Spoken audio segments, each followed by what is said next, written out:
Buenas noches, amigas y amigos de la televisión universitaria. Bienvenidos a Diametral, Periodismo de Coyuntura. Yo soy Temoris Greco y en esta tarde, en esta noche, tenemos como invitada a Alejandra Leiva. Ella es investigadora del Centro Mexicano del Derecho Ambiental y fue la coordinadora del último informe que presentó este centro, el CEMDA. Se llama Informe sobre la situación de las personas defensoras de los derechos humanos ambientales. Es un informe alarmante, es un informe que es una fotografía, es un reflejo de la situación que estamos viviendo en este país en términos de los activistas, de las personas que se dedican a defender el medio ambiente. Entre los datos duros que podemos ofrecer así de entrada, está por ejemplo que entre julio de 2016 y diciembre de 2017 hubo 29 activistas asesinados, 29 personas defensores del medio ambiente asesinados. Esto significa que por poquito llegaron a un nivel de 2 personas por mes, de 2 asesinatos por mes. Además, entre ellos está, bueno, siendo periodista y habiendo trabajado bastante el caso de la violencia contra los periodistas, un caso que se parece a otro que aqueja el gremio, que es el de Isidro Valdenegro, un indígena rarámuri, defensor de los bosques, que fue asesinado a pesar de su alto perfil internacional. Él recibió un premio de gran prestigio, el premio Goldman, de una manera similar a que en el caso de los periodistas, Javier Valdés recibió el premio internacional a la libertad de prensa. Y sin embargo, esos premios que deberían hacerles pensar a quienes quisieran dañarlos que el costo de hacerlos es demasiado alto y por lo tanto servir de alguna forma como un blindaje, pues no funcionó. Tanto Isidro como Javier fueron asesinados y en ambos casos la acción de la justicia pues parece inútil. Yo quisiera, Alejandra, para empezar, que nos hablaras un poco de entrada, ¿qué es lo que deben entender las personas por una persona defensora de los derechos humanos ambientales? ¿A qué nos referimos? ¿De quién hablamos? Bueno, las personas defensoras de los derechos humanos ambientales es un espectro muy amplio, pero de manera general son aquellas personas o grupos de personas o comunidades que de manera individual o colectiva y de forma pacífica pues promueven y defienden el medio ambiente, y también se incluye la tierra, el territorio, la fauna, la flora, y al final este grupo de personas defensoras es un grupo muy amplio, ¿no? Puede ser desde una comunidad, puede ser desde una organización no gubernamental, puede ser un movimiento amplio, puede ser un abogado que se dedique a litigar estos temas, puede ser una persona que se dedique a la educación ambiental. Es decir, que es un espectro muy amplio y muy variado, y cabe señalar que por el relator de personas defensoras de derechos humanos de Naciones Unidas, este grupo es de los que se encuentran en una situación más vulnerable. O sea que podemos pensar que es lo mismo una persona que adquirió un título en una universidad internacional de gran prestigio que un campesino que reaccionó cuando una empresa, una minera, por ejemplo, intentó arrebatarle las fuentes de agua de la comunidad, ¿no? Es muy amplio. Exactamente, y también cabe señalar que también se encuentran en una situación de riesgo muy diferente, ¿no? Normalmente quienes son las personas que son campesinas o que son poblaciones, pertenecen a algún pueblo indígena, pues están en una situación mucho más desfavorable que quizás una organización o un movimiento que puede estar mucho más articulado, ¿no? Y normalmente son contra ellos quienes se cometen las agresiones más violentas, ¿no? Como el asesinato, como lo acabas de mencionar, el de Isidro, es un caso emblemático. Estábamos viendo en el informe que hay ciertas áreas en donde se producen un mayor número de agresiones, ¿no? Por ejemplo, en el despojo de tierras, en la cuestión de la minería o de los grandes proyectos de infraestructura. ¿Por qué se da esta diferencia?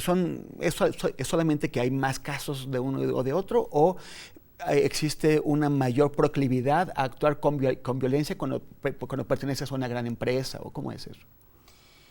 Pues normalmente nosotros hemos ubicado, bueno, los datos que nosotros identificamos en el informe son datos que se encuentran en notas de prensa y sobre todo algunos datos que podemos obtener de manera confidencial a las personas que acompañamos o damos alguna asesoría, y hemos identificado y sobre todo en este informe despuntó mucho lo que tiene que ver con despojo de tierras y territorios, ¿no? Lo que está siendo un foco de atención, que está provocando mucha violencia socioambiental y conflictividad, y es porque al final está habiendo un ataque hacia las tierras y territorios de poblaciones indígenas y campesinas para implementar diversos proyectos, ¿no? O incluso actividades productivas, y ahí es donde ahorita el interés económico está poniendo sus ojos y donde estamos identificando que se está cometiendo la mayor violencia, ¿no? Cuando nos referimos a despojo de tierras y territorio, es un término muy amplio que puede abarcar diversos proyectos, o puede ser agroindustria, pueden ser diversas causas lo que está generando ese despojo, pero lo hemos categorizado así porque así lo han identificado los defensores, ¿no? Algunos identifican más como proyectos hidroeléctricos, que es algo muy específico, pero aquí es un despojo de una gran cantidad de tierras donde también hay mucha diversidad cultural y medioambiental, y así es como los defensores lo están definiendo, ¿no? Entonces así es como lo hemos recogido en el informe también. En esta investigación que ustedes realizaron, supongo que detectaron los principales focos rojos, ¿no? Las áreas donde hay mayor índice de violencia, o tal vez no necesariamente violencia, tal vez simplemente se están produciendo mayores despojos o agresiones contra el medio ambiente y las comunidades. Exacto, sobre todo el Estado de México sigue siendo una entidad que está en la punta desde los últimos 3 informes, ¿no? Lo cual a nosotros pues nos da un parámetro. Digo, también conocemos que el Estado de México sí tiene condiciones de violencia, de marginación, índices altos de impunidad, de falta de acceso a la justicia, entonces tiene un contexto muy particular que también está ocasionando todo este tipo de violencia, y sobre todo hemos identificado en el Estado de México que lo que está la conflictividad socioambiental se está posicionando en temas de agua fuertemente, y también temas de proyectos de infraestructura, sobre todo como carreteras, como el caso de Xochicuautla, y en el tema de agua son conflictos entre comunidades que están administrando de manera comunitaria el agua, y una intención y una política pública a nivel estatal de llevar ese control a nivel municipal, ¿no? Entonces, principalmente esos 2 temas en el Estado de México hemos identificado, pero también Puebla, también Sonora, Chiapas también, y Oaxaca sobre todo también ha permanecido en el segundo lugar en estos 3 últimos informes. Es muy llamativo esto porque, por ejemplo, las personas que vivimos en las ciudades más grandes solemos pensar que estos problemas ambientales, estos problemas además de agresiones contra comunidades completas, pues ocurren muy lejos, allá en las sierras, en las selvas. Pero estamos hablando del Estado de México, que está en gran medida urbanizado, que tiene zonas o municipios extremadamente ricos, muy industrializados, pero por el otro lado parece que estamos realmente en la ley de la selva. Es que la legislación del Estado de México, las autoridades no tienen interés en proteger al medio ambiente y a las comunidades. Claro, es lo que hemos notado, que no hay una real voluntad política por la protección del medio ambiente y también por garantizar derechos humanos de comunidades indígenas, de pueblos indígenas, también de campesinos o de comunidades equiparables, y tampoco de las personas, ¿no? O sea, realmente se están aprobando proyectos o megaproyectos de desarrollo y de infraestructura con una revisión muy laxa de la ley, ¿no? Es decir, se supone que los proyectos tendrían que estar autorizados en materia de impacto ambiental, y el procedimiento de impacto ambiental es simplemente un requisito, un checklist. O sea, realmente no es un procedimiento donde evalúe los impactos al medio ambiente y las medidas que entonces tal proyecto debería de tomar en cuenta al aprobarse ese proyecto, pero también la legislación ambiental no está armonizada con las obligaciones internacionales en materia de derechos humanos. humanos, ¿no? O sea, una de las cuestiones que nosotros hemos identificado que podría ser una de las medidas para disminuir los conflictos ambientales, porque es atender un poco la causa, es por ejemplo garantizar el derecho a la consulta previa libre e informada de las comunidades indígenas. O sea, las comunidades indígenas son las principales afectadas porque estos proyectos se llevan en sus territorios y nunca son consultadas, nunca son tomadas en cuenta, no tienen información, y cuando ellas empiezan a movilizarse y organizarse es cuando ya tienen el proyecto o construido, se está construido o ya está operando, ¿no? Están en una desventaja muy fuerte. Bueno, hace un momento tú mencionaste el caso de Xochicuautla, ¿no? Que es una comunidad indígena que ha buscado y obtenido la protección de la justicia federal y sin embargo esto no le ha funcionado de mucho, no le ha hecho válido. Estamos ya a punto de terminar este bloque, si puedes hacer un comentario. Pues Xochicuautla es un caso, ¿no? Pero realmente en México hay muchísimos casos, o sea, el de la tribu Yaqui, el de Juchitán, o sea, hay varios casos, incluso también el de la comunidad maya con la soya transgénica, que incluso tienen sentencias de la Suprema Corte de Justicia de la Nación, y lo que nosotros identificamos es al derecho como una herramienta agotada para la defensa del territorio y en contra de estos megaproyectos. ¿Por qué? Porque ya no es suficiente tener una sentencia del máximo tribunal, porque no hay mecanismos para hacer cumplir esas sentencias, ¿no? Entonces, estamos en un contexto de impunidad donde el derecho ya no está siendo realmente una herramienta para defender derechos humanos y mucho menos el medio ambiente, porque toca a intereses económicos fuertes. Es gravísima esa declaración, el derecho como una herramienta agotada. Si el derecho se agota, entonces, ¿cuáles son las otras herramientas? Vamos a ir a una pausa, regresamos en un momento en Diametral. Amigas y amigos de TV UNAM, estamos de vuelta en esta emisión de Diametral Periodismo de Coyuntura. Estamos con Alejandra Leiva del Centro Mexicano de Derecho Ambiental, autora coordinadora de un informe muy grave sobre la violencia contra las personas que defienden los derechos ambientales en este país. Estamos hablando, acaba de hacer una declaración que a mí me impresionó muchísimo, que el derecho es una herramienta agotada. Y porque incluso cuando se obtiene la protección de la justicia da igual, es como si no hubiera pasado nada. Las autoridades no se encargan de obligar o de asegurarse de que se cumplan. Hay otro informe que se presentó en febrero de este año de una organización internacional junto con el diario The Guardian. Es un informe que coloca a México como el cuarto país del mundo después de Brasil, de Filipinas y de Colombia, el cuarto país del mundo donde más se matan a defensores del medio ambiente. México estaba en el lugar 14 y ahora tenemos el orgullo de haber subido al número 4.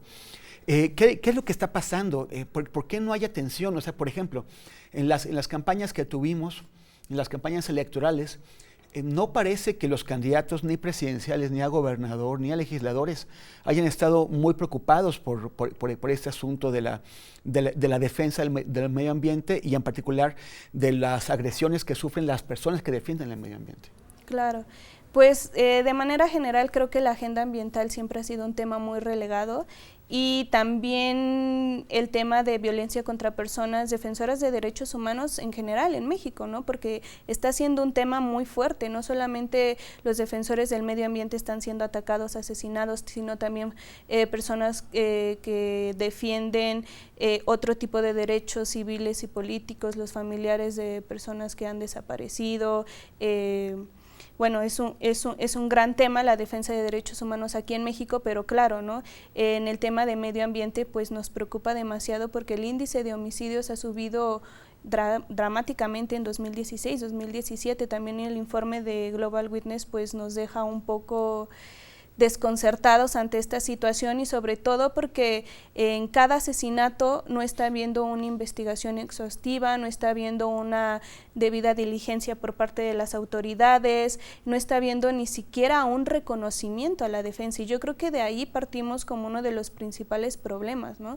No se reconoce la labor de defensa de derechos humanos en este país, ¿no? Se han hecho algunas declaraciones en los organismos internacionales cuando hay revisiones al Estado mexicano sobre el cumplimiento de estas obligaciones, pues hay un discurso muy montado sobre cómo el Estado mexicano le importa a las personas defensoras, pero la violencia no está bajando, los asesinatos no están bajando, las agresiones no están bajando, y entonces eso nos está dando pues otra señal, ¿no? Que realmente es un discurso y no hay una voluntad política real ni de reconocer la labor de las personas defensoras que defienden el medio ambiente y en general, y tampoco no está habiendo una responsabilidad asumida por esas agresiones, ni mucho menos una investigación, ni mucho menos una sanción que dé un mensaje que eso no puede continuar.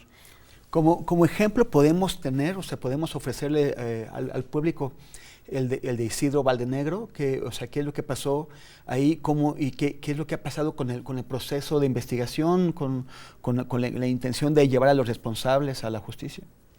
Pues también nosotros desconocemos cómo van los procesos de investigación.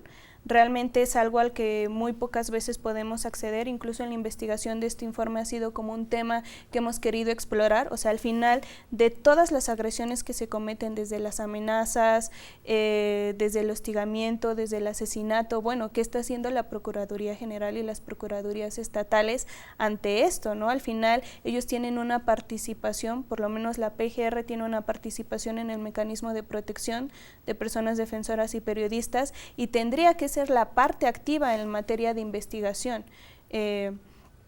Y descubrimos que no hay ni siquiera un acceso a esa información, ¿no? Normalmente no está sistematizada porque, bueno, no sistematizan si se comete contra una persona defensora, solo hay una fiscalía especializada actualmente para libertad de expresión donde se llevan los casos. Que no sirve de nada. Exactamente, con sus limitaciones. Ahora están en una discusión si impulsando un protocolo homologado ahora para personas defensoras y ver de qué manera si hay una fiscalía que asuma esas investigaciones, pero realmente es que hay una opacidad en eso, ¿no? Por ejemplo, en el caso de Isidro y de muchos asesinatos y agresiones a personas defensoras, se desconoce incluso si hay una investigación, ¿no?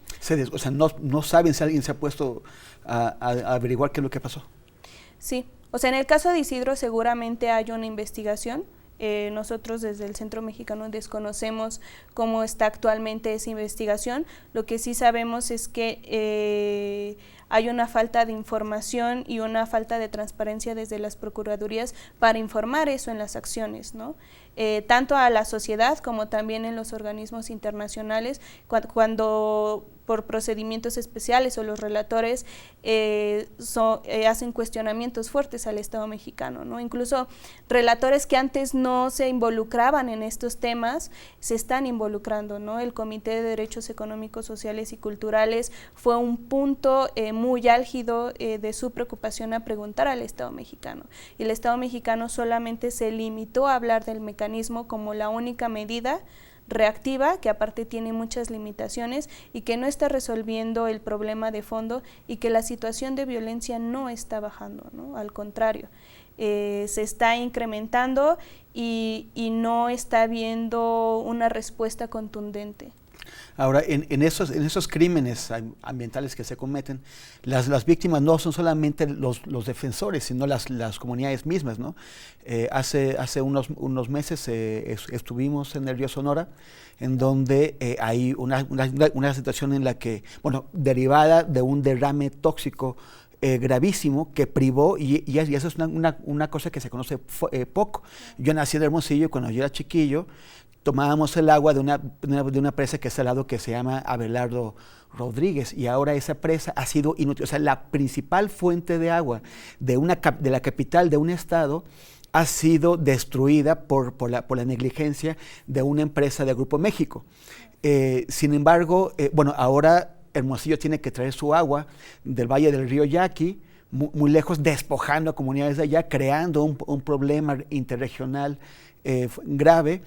Y las personas que viven en el río Sonora, bueno, acabamos de estar ahí, vimos animales, caballos y burros y vacas que habían muerto porque bebieron del agua del río, y personas que tienen enfermedades de la piel, claro, que están teniendo problemas, además de que la economía local ha sido destruida. Sin embargo, estas empresas están en plena impunidad, ¿no? O sea, no hay quien les llame la atención y las obligue a responder a sus, pues, ante los desastres que han provocado. ¿Qué es lo que podemos hacer? ¿Qué pueden hacer, por ejemplo, las personas que ahora van a ocupar posiciones en los distintos poderes ejecutivos, en los legislativos? ¿Cómo se puede transformar esa situación y cómo es posible llevar esta agenda, lograr que ellos tomen esta agenda y se tomen en serio el enfrentar esa situación? Claro, pues bueno, es un contexto muy complicado. Yo creo que para cualquier administración, y yo creo que lo que siempre hemos posicionado como lo principal es la voluntad política, ¿no? Desde el Centro Mexicano de Derecho Ambiental hemos sacado y hecho públicas varias acciones y varios temas estructurales, como es el tema del agua, de las concesiones en torno al agua, de que incluso la CONAGUA de manera institucional ha identificado los principales problemas en el tema del agua en el país, como es la sobreexplotación, el conceder el otorgar tantas concesiones de agua y el tema de contaminación del agua. O sea, esos son los tres principales problemas en torno al agua en este país, y que no se han tomado medidas institucionales que realmente atiendan el fondo, ¿no? Y aquí es también donde hablamos sobre la captura corporativa del Estado, es decir, hay intereses económicos, intereses empresariales que están jugando con la administración, que están jugando con el Estado, y que el Estado está favoreciendo tanto en legislación como en ciertas medidas administrativas a ese tipo de intereses, y no está realmente cumpliendo con sus obligaciones, no está protegiendo el medio ambiente. Y si no proteges el medio ambiente, no proteges a las personas, ¿no? No proteges la biodiversidad y el patrimonio biocultural de este país, no proteges a los defensores y ocasionas graves impactos socioambientales, como incluso es la salud de las personas, y no garantizar un medio ambiente sano para las generaciones futuras, ¿no? O sea, también el tema de calidad de aire, de energías renovables, de cambio climático. O sea, creo que en materia y en la agenda ambiental hay temas muy, muy graves que si no se atienden en la próxima administración, y que si no se genera un plan transversal de manera en materia ambiental en todo el sector y en todos los tres órdenes de gobierno, pues difícilmente se va a contrarrestar todos los impactos que se pueden ocasionar de aquí al 2030, al 2050, ¿no? De manera muy breve, porque ya vamos a concluir, desde el SEMDA y el movimiento ambientalista, ¿tienen algún proyecto para tratar de presentarles una agenda a quienes ahora van a constituir gobierno? Sí, de hecho se ha tenido como... se tuvieron diferentes diálogos con los equipos y con los asesores en materia de medio ambiente, y se han posicionado los temas principales. Incluso también se han posicionado una serie de propuestas por cada tema de la agenda ambiental, que desde el SEMDA y junto con otras organizaciones creemos que son los temas estructurales y coyunturales. ¿Y encuentran receptividad? Pues bueno, yo creo que durante las campañas pues todos pretenden ser receptivos a la agenda ambiental, sobre todo las cuestiones de cambio climático, ¿no?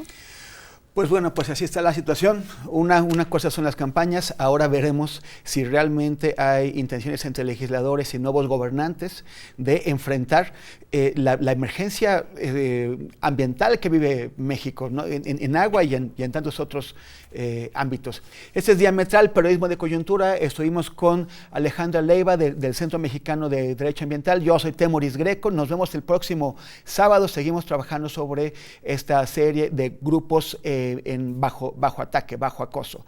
Un gran saludo y nos vemos en la próxima.